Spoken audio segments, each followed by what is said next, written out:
Thank you very much. And this is a delightful stop on a long book tour. I spent part of last night in Toronto sleeping in a lobby of a hotel where the power had been purposely cut off as a test, and the guests were not told in advance.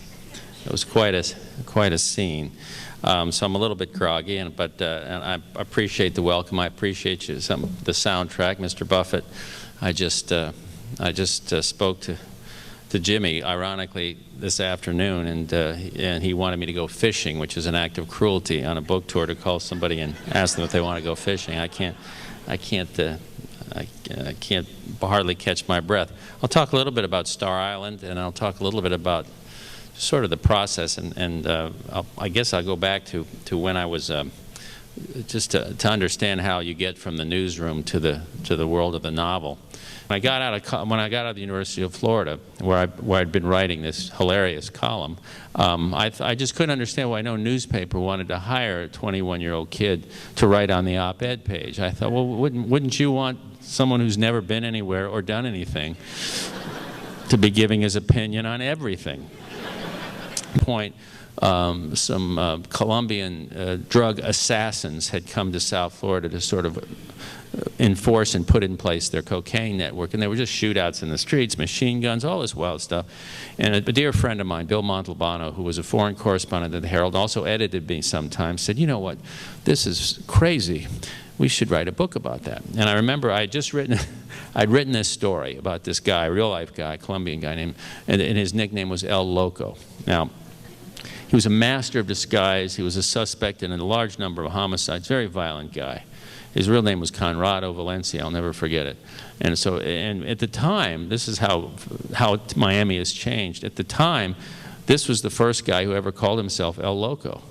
And now, if you went into the Miami Herald archives and you typed in El Loco, there'd be about 12 different criminals who call themselves El Loco. But at the time, this guy was the first. So I did this great story, sort of a profile of all he'd been in and out. He'd been arrested by the cops a number of times, and they released him because he either had a different look, he'd give him a different name, he'd trick his way out of jail. Anyway, it was a good story. And Bill said to me, you know, we need to write a book and put this guy in the book. And I said, well, yeah. And collaborating is not easy in nonfiction, much less in fiction. But Bill said, oh, come on, and we can do it. And he said, Rosie needs a pool. And the trick was always to write these sorts of scenes in a way that neither one of our respective spouses knew who wrote them, because otherwise there would be interrogations.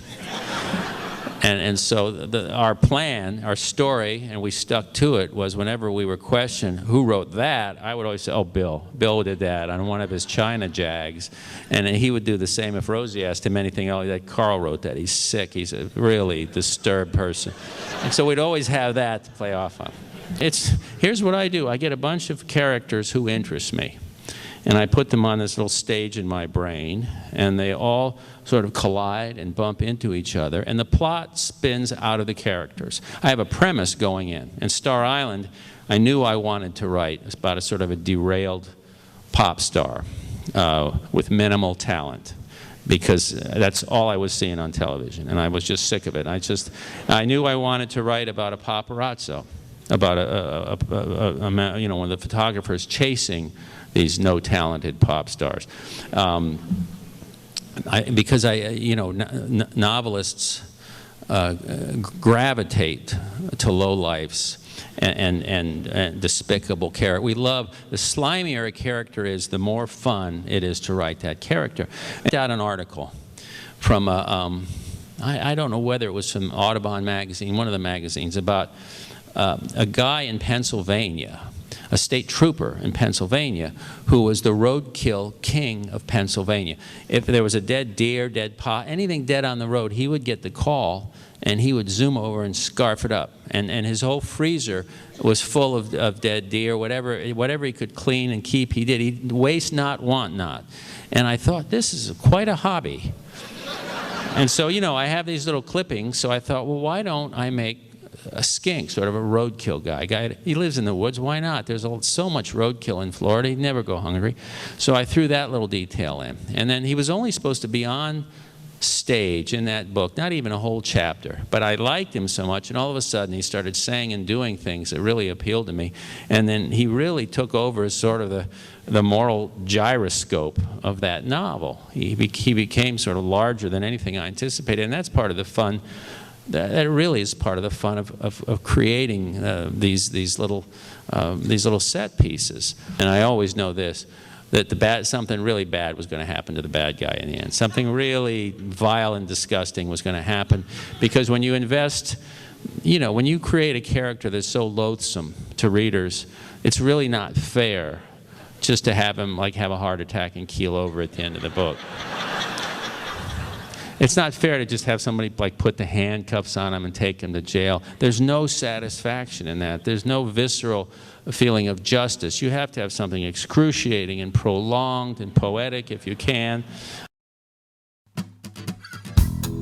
You all have been terrific. Thank you for listening to this silliness, and I'll see you, I think, this is where I'm sitting. I'll be up here, and I'll see you later.